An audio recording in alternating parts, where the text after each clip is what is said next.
Born of nuclear radiation and destined to walk the earth forever, welcome to Godzilla Reviewthon!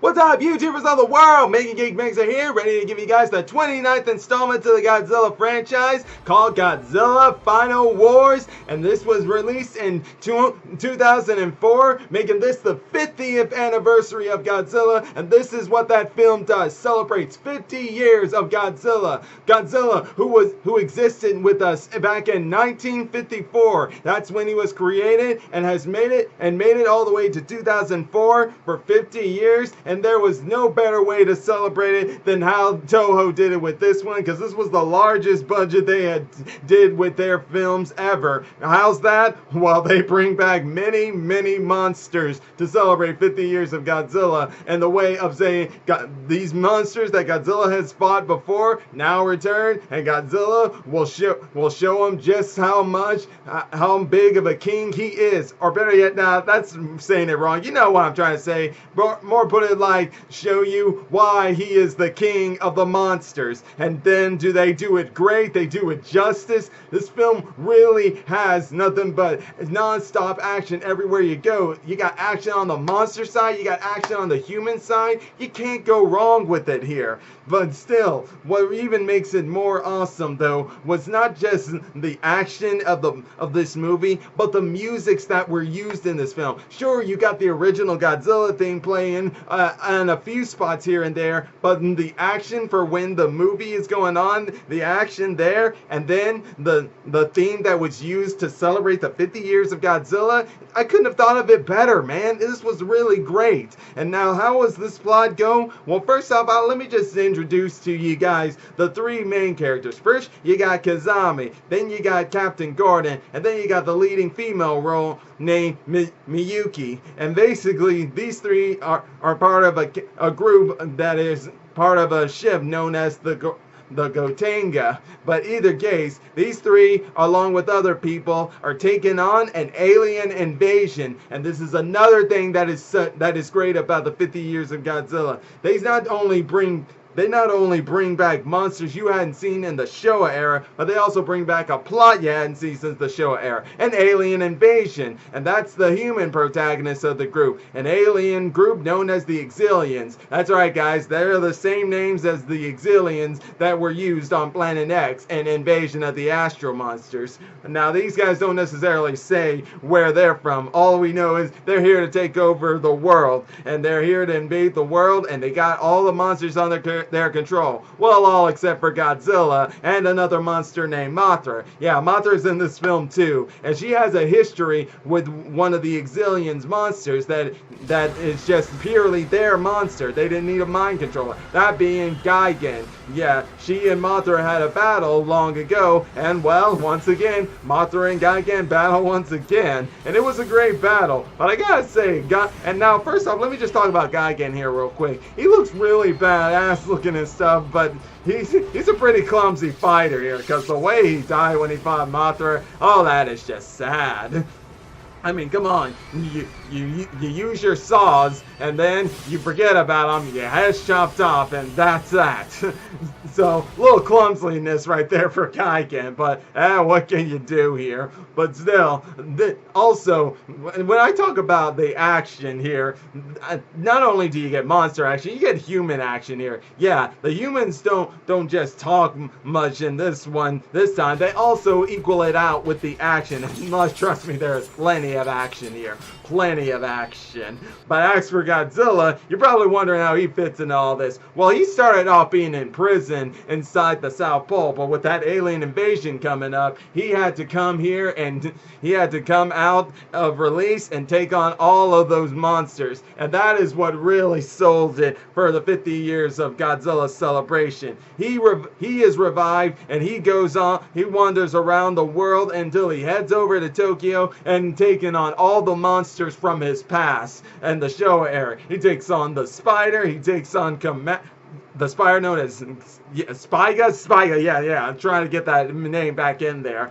He takes on Spiga, he takes on that mantis named Cromacris, he takes on Rodan, Caesar, King Caesar, Anguirus. He takes on a whole bunch of his old enemies, and he just pretty much flattens them out. But yeah, I know some people would say they didn't like that. Some of these monsters who gave him a challenge in previous films, and he just pretty much beats the crap out of them like that.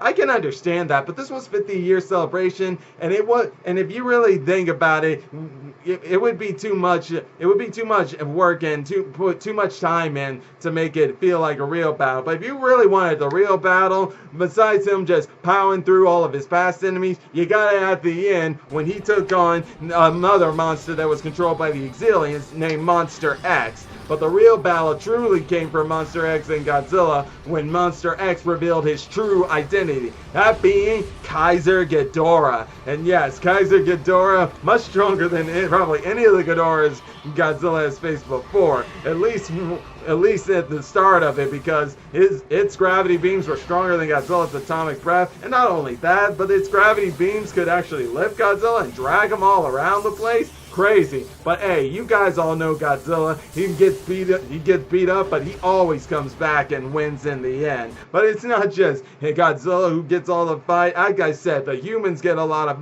fighting action too. One of my favorite ones for the human side of it was during the car chase. The fight on the street, that was awesome. It was beautiful. And you also get training combat, and then you got the final battle between the main protagonist and the main antagonist. It's a great fight. There was even that one time where like Kizama, who was fighting the main antagonist of the Exilians, he was on top of him and punching him around, and he was pretty much mirroring what Godzilla was doing. It was like Godzilla and him were in sync when that was happening. But also during that alien invasion, you get some really cool Easter egg moments here of when they're fighting that mothership, which by the way looks like the Disney's Epcot Tower or whatever that is. I hope I said that name right. Sorry if I butchered it, but you guys know what I'm talking about over in Disneyland or Disney World. But still, when they get there, it felt like real Star Wars action there with them trying to fight that mothership,